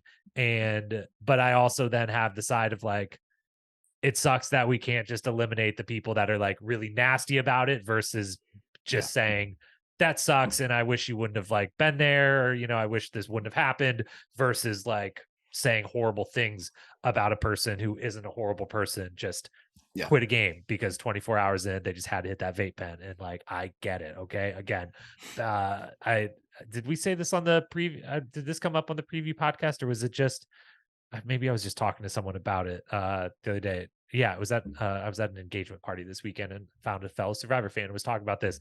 As someone who has was a heavy smoker back in the day and quit. And quitting was one of the hardest things I've ever done in my life. I understand withdrawal very well. I am intimately familiar with withdrawal. It is horrendous. You got to fucking quit smoking months in advance. The moment that you get the first casting call, not even casted, that's got to be a part of the plan. You can't try to be like, the easiest way to quit, they won't let me have them out there. Can't happen. Not gonna happen. You're gonna quit. Maybe not this as quickly as she does. But yeah, so I had very mixed feelings, but it was ultimately a bummer. What were your thoughts on it? I mean, it sucks. Like, bar none. It sucks to have somebody quit, because if you're like us, you've already put in like research for preseason, and like we've already kind of figured out who we want, who we're rooting for, and like what we're looking for in this cast. And then somebody leaves. And they do have alternates on Survivor, and I would love to know like a specific list of when they would bring in an alternate, because really this person has quit the game. Now, if they quit earlier on in the day, do they bring in a replacement? Like on 41 when Jackson went home for medical reasons. Yeah. Conceivably, they could have brought somebody in rather than have them be like a person down, because they do have alternates to replace players if need be. So I really don't know when that specifically happens. I mean, I've honestly kind of avoided most of the things on the internet about it, just because I already know what they're gonna say, and like I'm fine with having the opinion of, I want to say, out of, I think there's like slightly over 700 people who have played Survivor, and out of that, including her, there have been 18 people who have quit, which is pretty good odds for people completing it, and pretty isolated situations where they quit. It's annoying as a viewer, because like I said, you invest the time, casting invested their time in it. Not only that, but invariably one of the producers probably went to bat for her about what she's going to bring to the show. Oh, I can only imagine. It's like a battle to like get the people that you did the interview with and really loved, whatever, like the final slots. There's definitely like, oh, I rode for those three people, so I'm like kind of secretly rooting for those three to be great cast members and whatnot. Yeah, you're totally right. I hadn't thought about that, but that's like spot on. Someone got her that final. Someone got hurt from it, and I mean, the other side is like, if she stays and then leaves, she stays, somebody gets voted out who, as she said, genuinely wants to be there and has fought to be there. By her leaving in this way, at this time, it allows the 5 people that are left who genuinely want to play this game and love this game to play it. It gives the tribe like potentially another 3 days, even if they go back to tribal immediately. It gives them another couple of days to gel and find their groove. Whereas, as it stands right now, it was complete chaos, and nobody really seemed to be in any sort of alliance, or except for Caleb and Sabaya, of course, or any sort of alignment even. So I'm of two minds. I get it.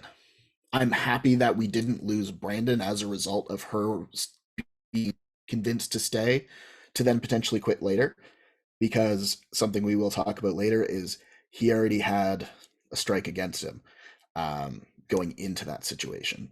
So yeah. Let's move to that now and discuss that then. Sure.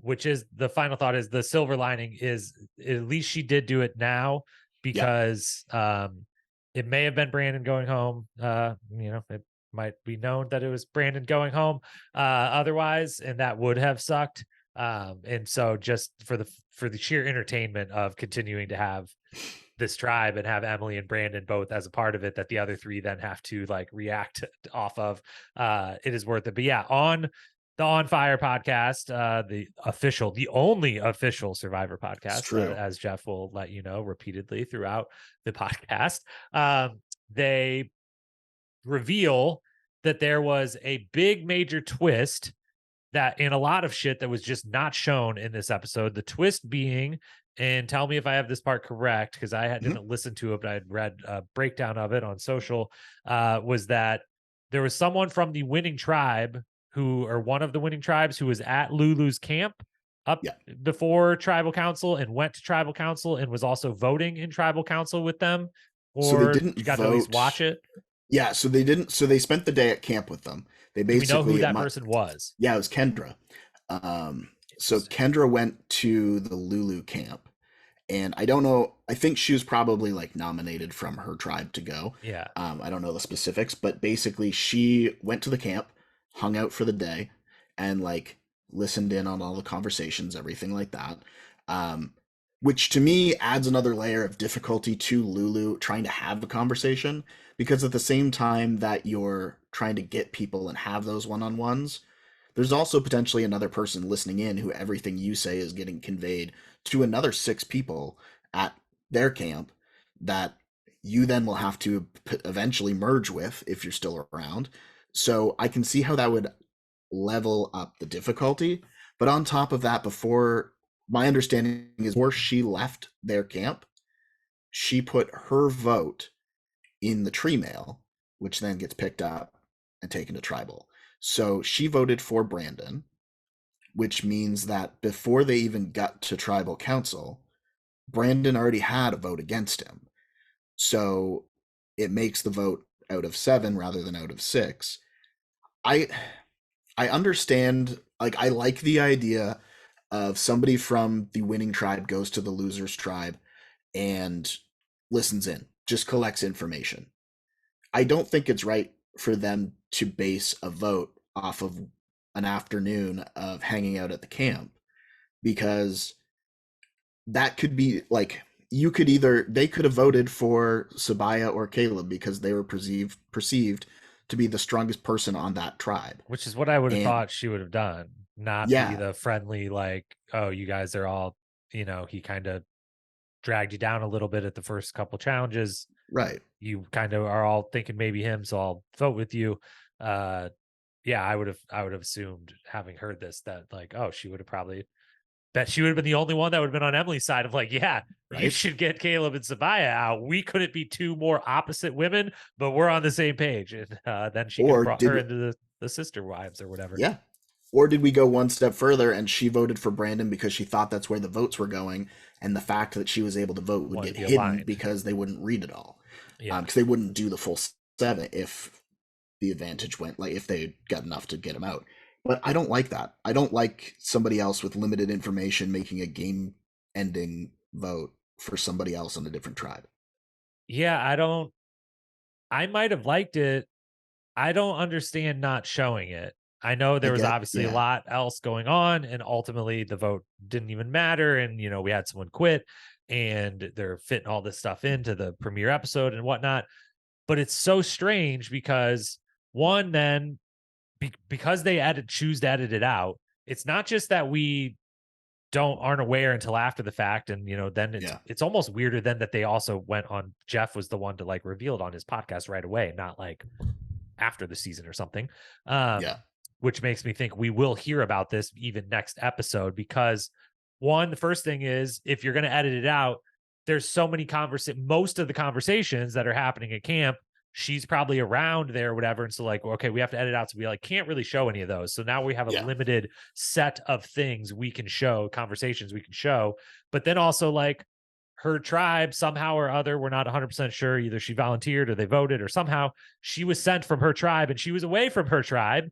yep, And I would assume in the next episode we are going to hear about this, maybe see some flashbacks to like, oh yeah, this happened amongst all that right, craziness, because her tribe obviously is going to talk about it. I don't know that they can edit their way around the fact that she on day 2 spent day 2 not with her tribe but with this other tribe watching this shit show happening, and would obviously come back with some thoughts and some stories about yeah, what's going on. So I think we're going to hear about this, but yeah, it's so strange to have cut all of that out. And it'll be even more strange if they continue to try to like cut it out. But I think the fact that he put it on the first podcast episode probably was setting us up so it's less of a shock when they do the little flashback and explain yeah. it next episode. I did But notice though, because I heard it between watching, so I watched it on Wednesday.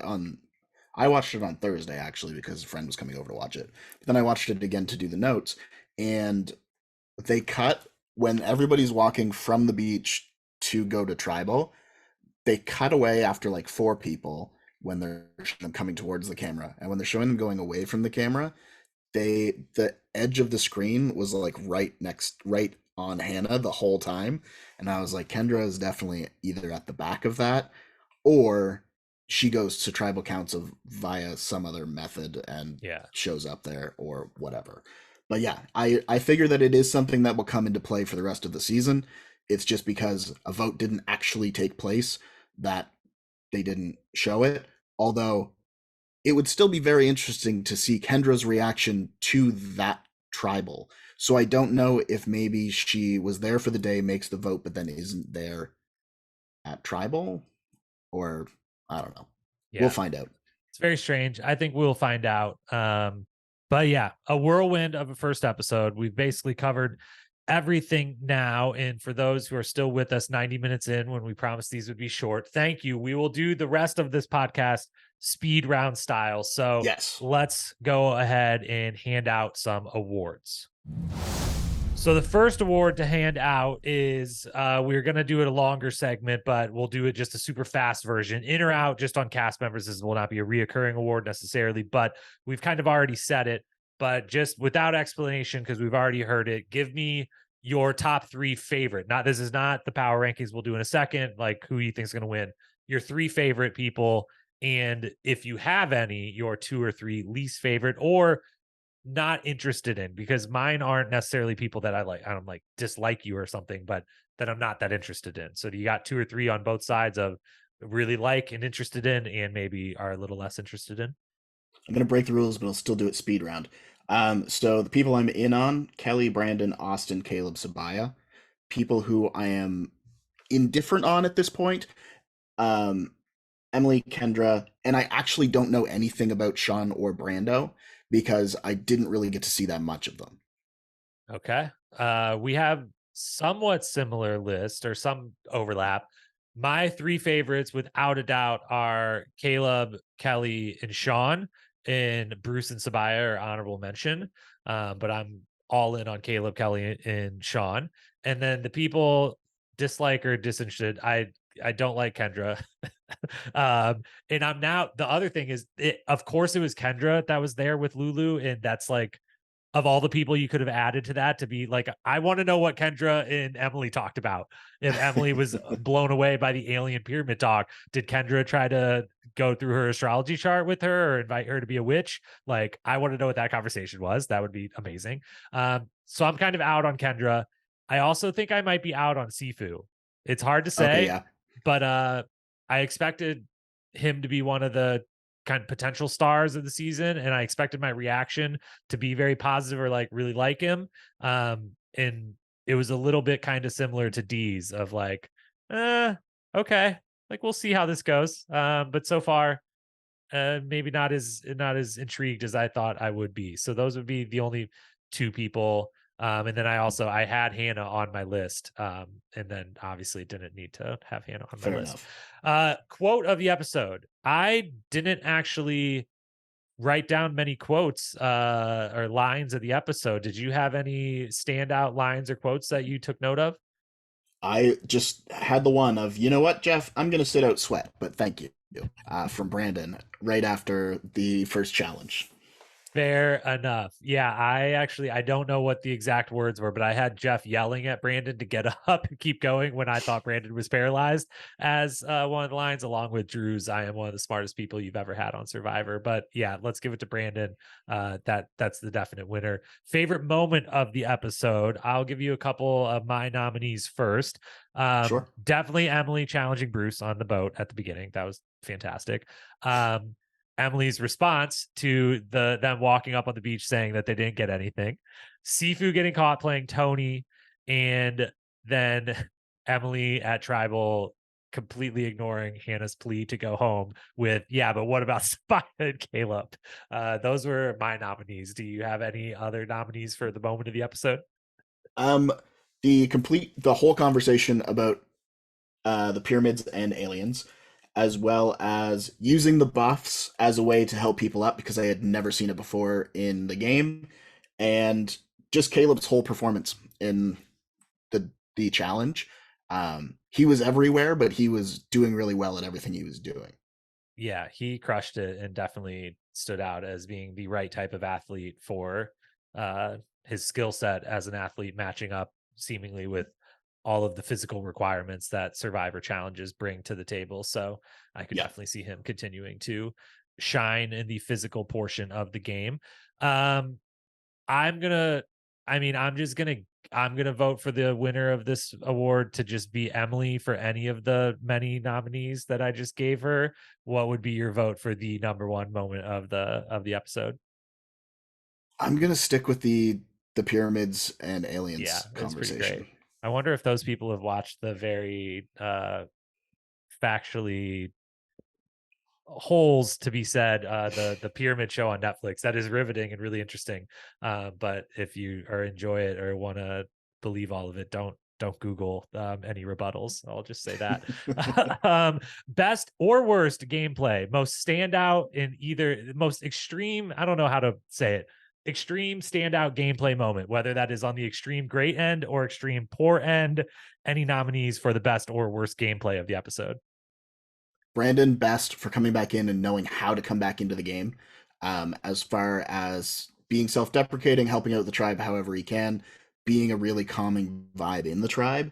For Bruce, both best and worst, which was the exact same conversation of I'm going to stand back. I'm not going to lead this tribe. I'm more than willing to help however I can, but I'm going to take a step back, followed by telling them exactly what they needed to do at every point. And then just Katara or Katura, which we will find out by next episode, her conversation with Jake about lawyering. Yeah, those are all fantastic. I would add to it bad on the bad side, Sean not helping Brandon right away. Although you do point out he did at least question, like, are you sure I should go up first? So half points there. But yeah, leaving and having to come back later. Everything Emily does, bad gameplay. I'm gonna go out on a limb and say not great, but who knows? Could work out for her. Sifu getting caught spying, obviously bad gameplay. Austin being sneakier and ultimately finding an advantage, albeit a be aware one that we both said maybe we wouldn't personally have taken, but Yes. doing the right thing and having done his homework. I don't know if it's the exact same tree, but on all of the recent seasons, there has been an advantage along that beach line. As Yeah. you know, that was the first time of the season of what will be many where you recognize very specific spots again. And yeah, I don't know if it's the exact same tree where I forget who it was last season, but like the two people were like right there at the same time and like one grabbed it right from the other, but it was that same little stretch of beach and it might have been the exact same tree. So good job doing his homework if that played any part. And then the on the other one is Hannah quitting is bad gameplay. True. But Yeah. technically The speaking, worst that's gameplay. the worst gameplay. And I think she gets the award for the worst gameplay because that's just I technically agree. the most standout worst gameplay you could have in the first episode is quitting. So there you go, Hannah. You get an award on the way out. Episode Boom. MVP. Do you have anyone to nominate other than the obvious MVP of this episode? Either Austin or Caleb. Wow. Okay. We take MVP in a different direction here. It depends. I didn't know how to take it, so I was like, I will go The as like MVP proper award MVP. is for entertainment purposes. Possibly Emily as well, also in the mix. Yeah, my vote's for Emily. My award goes to Emily. There's no way. I mean, just she starts so aggressive and so strong. She finishes the exact same way, and everywhere in the middle, she doesn't change. So and she's a part of almost every of the like fun moments, even the conversation, her being the kind of outsider of the aliens conversation, everything. I had Brandon was like honorable mention, and obviously the entire Lulu tribe collectively gave us pure entertainment, but I've got Emily for my MVP. Who I will you give want to Brandon my officially you want to MVP. give yours to Brandon? Okay, Yeah, Brandon and because Emily he each have facial one. expressions amazing. Every reaction shot was spot on. Anytime that he was in those conversations.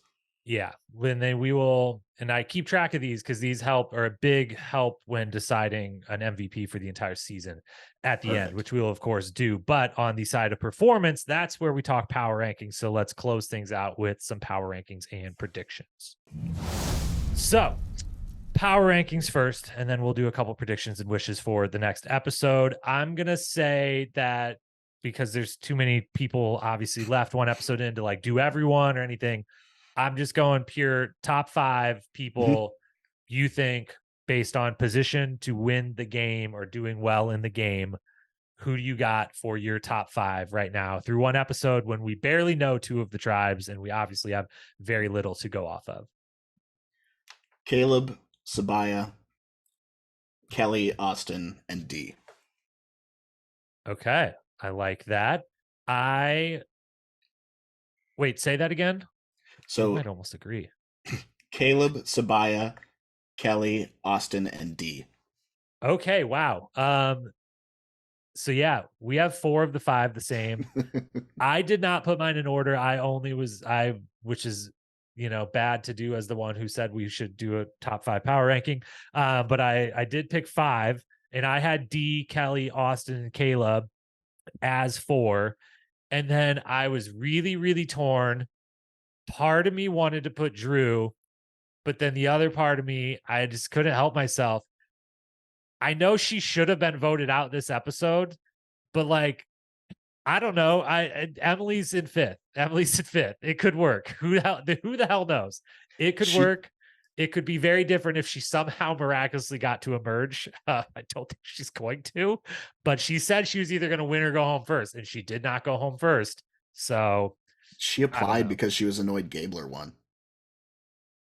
She was the one that did that? Yeah, of course she Yeah. was. Yeah, which we've gone too long here. We'll talk about that next episode when we inevitably talk a lot about Emily, because I have thoughts and opinions about that and the reaction to Gabler in general that I don't agree with. But for another day, let's finish up with predictions and or wishes for the next episode. But before that, I do. This might be news to you when I sent you this outline, Tony, but especially for Survivor, less for the challenge. For the challenge, most of the returning cast, my preseason pick is my pick. You got to stick to Yeah. it. But with Survivor, we don't know these people at all. We get some bios, we get a couple clips, what have you. So with Survivor for the last couple of seasons, I have allowed myself and those that else doing it to you make your preseason pick because it's fun, but after week 1 you do get a 1 week grace period, 1 episode worth of data. If you would like to change your official winner's pick, you may do so. Remind me again who you said on the preseason podcast. Sabaya. You said Sabaya. Do you want to stick with Sabaya, lock it in as your winner's pick? Sabaya, Tony Lance. Yes. Okay, we're 2 for 2 then, because I'm also locking mine in. I'm not changing. Kelly, also known as Ellie around these Google Doc parts. I am going to stick with Kelly. You're sticking with Sabaya. Lovely. Next week, one question prediction I'll ask. What tribe goes to tribal council next week? Who is the loser? Unfortunately, I think that Lulu is making a return trip. Do you think they would allow it? And by allow it, I mean not really do some like producer shenanigans. Would they allow, and would it be interesting or boring if Lulu lost all 6 and like their tribe was gone? They will not allow it. You can get down to 2, and then they will split them. That would make sense. It would be because obviously, how would you do a 2-person unless someone had an extra vote or something? That's what happened Yeah. to Malcolm on his very first season. Him and Really? Denise. This has They ended happened up before. being. Yep, they ended up being the last 2 people on their tribe in the And was this on a 3 tribe 3-tribe format. series? Okay, yeah. Yeah, and then they went to a challenge. They each got a different buff, and they went to one of the other tribes. That makes sense. Yeah. I mean, that's an obvious solution to a silly thought that I had. And now I'm realizing how silly it was because that makes perfect, complete sense. Well, do you think, I also agree. I think Lulu's going to lose again. And I think we're going to continue to not know many people from the Reba and Belo tribe for a few extra episodes here. Do you think though they could potentially get to the 2-person? I mean, we've gotten close then on recent seasons. We've had like Tika was down to 3. We've had some 3 get down to 3 and have another challenge before the merge. I think on each of the last 2 seasons, maybe. I think they could do it. I think they could for sure get to, I don't know, depending on which 3 it is, like Caleb, Sabaya, and Sean would be a really well-rounded 3 that it would be hard for me to believe couldn't do whatever the challenge is, whether it's just one Right. big puzzle, table game, super physical, in the water, out of the water, whatever. I would think it would be hard for them to get third again. So yeah, I don't know, but I think Lulu goes home, goes to tribal next week as well. Yeah. I think they lose Emily, and then I think they've like that 4 is decently strong that they could pull out a win. Well, that leads me then to my final question. Your number one wish. It can be a prediction too, but more so your wish or hope for something that will or will not happen next week on episode 2. 100%. I hope that Brandon is able to find his footing in the game and shake off the time spent in the first episode's stuff. Like it, love it. Mine also has to do with Lulu and has to do with your previous comment and somewhat prediction that I hope is wrong. Protect Emily at all costs. We need her. I adore her on this show. We need villains, and she's amazing. And we didn't even talk about how amazing enough of in this 90 to 120 minutes about how amazing and what gold she brought us in this episode. So if Lulu loses, I mean, I don't want it to be at Sabaya or Caleb's expense or really Brandon or Sean's. I like all of the people because now they're the only ones we know. And of course I like all of them, but somehow don't let them lose. Don't let them go to tribal. If they do go to tribal, switch her out somehow. Just be like, no, we can't. Emily's on a different tribe. I don't know. I need her for at least like 3 or 4 episodes before she goes home. This can't be a 2 episode and out burning flame of fire. But if it is, it is, and she will have given us a lot in that short time. But I hope that's not the case. So that is my wish, and that is all for our not 2 hours, hour and 40-ish minutes here, depending on editing. So we almost kept it within the length of the episode itself, and I think our goal, as previously stated for you listener, is that these will eventually be definitely under an hour. Our goal is 40 minutes. That might be tough. I can't even do 40 minutes when I'm by myself. So that's a tall ask, but definitely under an hour. We will get there once we know the people more. And again, not every episode, hopefully every episode is as exciting as this first one. That would be an amazing season, but absolutely unlikely to happen. So any final closing thoughts, Tony, heading into week 2? No, I mean, overall, it was a good premiere episode. A lot of interesting characters that we still don't know anything about. But yeah, all in all, I'm looking forward to next week. I like the 90-minute format. It allows for more stuff to happen, and it allows you to get to know the players more. Because if this was 60-minute episode, we would know even less about the other 2 tribes. They wouldn't have been able to show anything from the other 2 tribes, like at all. If they did, because I mean, the fact that they already cut out this major twist that was a part of the build up to tribal council and stuff, and still that obviously takes up so much of the episode. Yeah, if this was 60 minutes, they might not have even introduced the other 2 tribes to us. They might have just been like, spoiler alert, this tribe loses the first one, and we're just gonna go. It's gonna be a documentary about their first 3 days on the island, and then we'll fill you in on everyone else next week. Great. Well, thank you everyone for listening. Hit the follow, subscribe button for sure. Use the show notes to go over and follow Challenge Fandom Podcast as well, and follow along all the great content they are putting out over there. We'll be back next week. We don't know when. Maybe Thursday, maybe Friday, maybe Saturday, maybe Sunday, maybe Monday. I will say, if we ever can't record by Monday night, we probably won't put the episode out on a Tuesday night before, but our goal is to not skip an episode. So we'll be back with you at some point between now and then. I will, of course, have the regular Challenge USA content. So be prepared for that. Tony, it was great. I look forward to next week, and I look forward to Emily winning Survivor 45.